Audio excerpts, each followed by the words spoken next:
नमस्कार, SL news में आपका स्वागत है और मैं हूं जर्नलिस्ट डॉक्टर हरीश चंद्र लखेड़ा। उपभोक्ता संरक्षण नियामक यानी सीसीपीए ने 20 कोचिंग सेंटरों को यानी जो आईएएस की तैयारी करवा रहे थे उन सेंटरों को उन्होंने नोटिस भेजा है और उनमें से 4 को तो उन्होंने 1-1 लाख रुपए का दंड भी लगाया और इन पर यह आरोप है कि इन्होंने भ्रामक तरीके से अपने जो कोचिंग सेंटर है उनका विज्ञापन दिया और लोगों को गुमराह किया। पिछली बार जो है कि 2022 में 933 आईएएस में या अलाइड सर्विस के लोग चुने गए और इनका जो सभी का दावा था उनका था कि यदि हम उन सबको छात्रों को गिन लें तो वो 3500 से अधिक छात्र इनके जो पढ़ाए थे वो यानी आईएएस में निकले।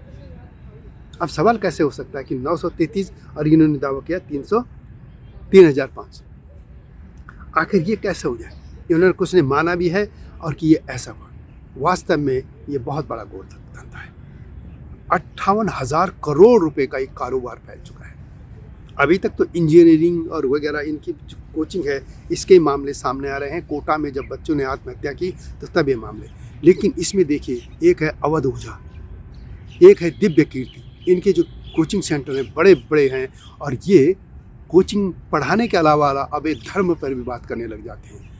ये अपने हिसाब से धर्म की व्याख्या भी करने लगे। इनको ये गलतफहमी हो गई इन सभी को और लोग हैं कि बस ये अब आईएएस की कोचिंग दे रहे हैं तो बस ये सब कुछ के ज्ञाता हो गए, जबकि ऐसा नहीं है।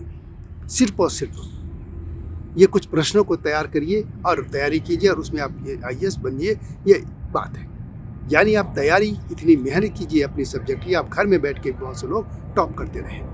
अब इनका गोरख धंधा क्या है समझिए। जब आईएएस का रिजल्ट निकला तो इन्होंने अपने बड़े बड़े बैनर, पोस्टर या विज्ञापन के जो भी तरीके थे उसमें कहा कि ये बच्चे जो भी हैं, काफ़ी बच्चों की फ़ोटो डाली और वो इनके हैं, जबकि ऐसा नहीं था। वहाँ पर ये सिर्फ और सिर्फ उनके कुछ मॉक जो है इंटरव्यू देने गए थे और बस थोड़ा बहुत इनका संपर्क था, जबकि इन्होंने उनको पढ़ाया भी था।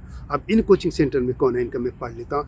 Bajirao and Reddy institute, Chahal academy, Khan study group, IAS, APTI plus, analog IAS, Shankar IAS, Shri Ram IAS, Byju's IAS, Unacademy, next IAS, Drishti IAS, Iqra IAS, vision IAS, IAS Baba, Yojana IAS, Plutus IAS, ALS IAS, Rao IAS study circle वगैरह इस तरीके के लोग हैं।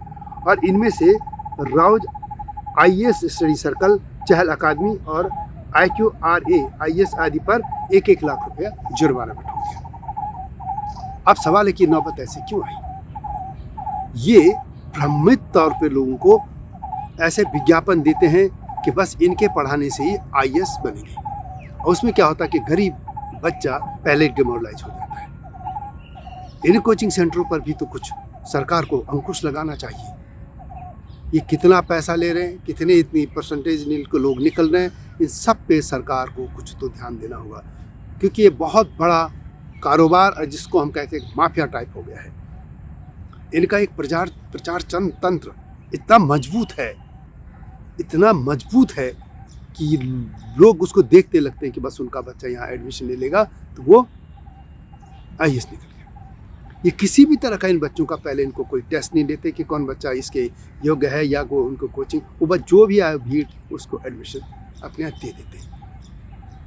अब सवाल ये है कि आखिर भारत में ये हो क्यों रहा है, ऐसा क्यों हो रहा है? आखिर आंख मूंद के सरकारें क्यों इनको देख नहीं रही हैं, आंख बंद कान क्यों बंद कर दी है? इन सेंटरों का एक का ही खुलासा जो उनके जो सीपीए है उनके ही अफसर ने बता दिया था। इन्हें कहा था कि 2022 में यूपीएससी परीक्षा में चयनित 933 में से 682 छात्र उसके थे। एक कोचिंग सेंटर ने यह दावा कर दिया। अब बताइए इतना हो सकता कभी? हालांकि जब इनसे कहा गया कि ये क्या आपने किया तो उन्होंने कहा कि नहीं, इनमें से 673 ने मॉक इंटरव्यू दिया, यानी बाकी 9 ने टेस्ट सीरीज और सामान्य पाठ्यक्रम जो है उनका उसमें पढ़ा था। यानी 9 लोग इनके कह सकते हैं निकले इनके 9 और दावा कर दिया 682 का। इस तरीके से दावा कर रहे हैं और ये भारत के लिए ये जो खास तौर पर जो लोग हैं ये बड़ी उनके लिए सर दर्द हो गए। जो बच्चे दूर दराज के हैं, गांव के हैं, कम पैसे वाले हैं, जिनके इतनी फाइनेंशियल सपोर्ट नहीं है, आखिर वो कैसे पढ़ें? उनके दिमाग में इन कोचिंग सेंटरों की बात सुन के वो परेशान हो जाते हैं, पहले ही डिमोरलाइज हो जाते हैं। और अब तो इनके जो ये हैं, जो मैंने कुछ नाम भी लिए, ओझा हैं और दिव्य कीर्ति हैं, ये तो अब पूरे भारत की जो दर्शन शास्त्र पे भी व्याख्या करने लगे, धर्म पे भी करने लगे।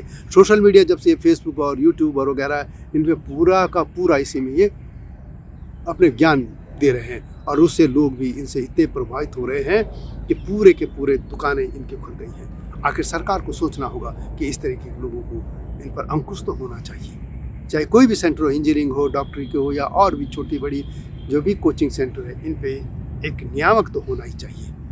जैसे कुछ दिनों तक प्रॉपर्टी वाले डीलर, प्रॉपर्टी डीलर या बिल्डर थे, वो ऐसे ही छुट्टे घूम रहे थे, तो इन छुट्टे जो ये लोग कोचिंग सेंटर वाले हैं, इन पर भी लगाम लगाना चाहिए सरकार को। आप लोग भी अपनी राय इसमें दीजिए कमेंट बॉक्स में। जल्दी आता हूँ नए मुद्दे के साथ, तब तक नमस्कार।